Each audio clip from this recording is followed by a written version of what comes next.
Salam, hər vaxtınız xeyir olsun. Artıq yeni dərs ilinin başlamasıyla bir çox problemlərlə ortaya çıxdı. Bu problemləri mən deyərdim ki, ölkədəki ən böyük media qurumları belə artıq şikayətləri və faktları paylaşıb, yəni ictimailəşdirib çatdıra bilmir, çətinlik çəkir. Bunlardan ən ümdəsinə mən bugün qurumların diqqətini çəkmək istəyirəm və xahiş edirəm hər birinizdən bu videonu maksimum paylaşın.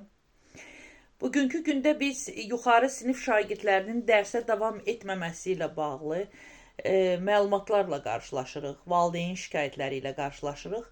Hətta bu elə bir fonda bizə çatdırılır ki, valideynlər iddia edirlər ki, məktəb direktorları 10, 11, 9-cu sinif şagirdlərinin məktəbə davam etməməsi üçün illik 1000-1500 arası ödəniş tələb edirlər və əksər hallarda da bu ödəniş valideynlər tərəfindən məktəb rəhbərliyinə ödənir.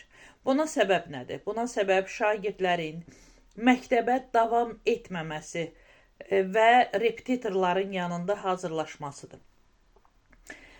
Mən buradan qurumlara səslənirəm. Mən buradan başda Elm və Təhsil Nazirliyi olmaqla, Ailə Qadın Uşaq Problemləri üzrə Dövlət Komitəsinə, Sosial Xidmətlər Agentliyinə, Azərbaycan Respublikasının Daxili İşlər Nazirliyinə, Baş Prokurorluğa və Vergilər Nazirliyinə səslənirəm. Çox xahiş edirəm, məktəbdən kənar repetitor fəaliyyəti göstərən müəllimlərin və hazırlıq kurslarının barəsində tədbirlərə başlanılsın, reydlər keçirilsin. Həmin şəxslər barədə hüquqi tədbirlər görülsün və onlar məcbur edilsin ki, məktəblə hesablaşsınlar.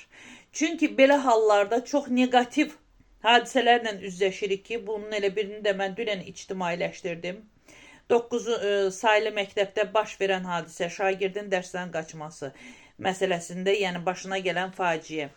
Ayağının sınması ilə müşahidə olunmuşdu, ayağının deyəndə dabanının çatlaması ilə müşahidə olunmuşdu və belə hallar irəliləyən aylarda çox olacaq. Çünki siniflərdə şagird olmadığı təqdirdə 1-2 nəfərlə müəllimlər dərs qura bilmir. Dərs pozulur. Biz bütün yükü təbii ki, məktəb direktorunun, məktəb müəlliminin, fən müəlliminin üzərinə yıxırıq. Biz əl-ələ verib məktəblərimizin nüfuzunu qaldırmalıyıq. Biz əl-ələ verib müəllimləri bu qarayaxmadan qurtarmalıyıq. Bu təbii ki, bizim əlimizdədir və valideynlərimizə yazığımız gəlməlidir. Bugün bizim valideynlərimizin əksəri çox çətinliklə pul qazanır. Çox çətinliklə bilmir repetitora versin, bilmir uşağı məktəbdən saxlatmaq üçün ödəniş eləsin. Çox xahiş edirəm əl birlikdəliyi ilə biz bu məsələyə bir əncam çəkək.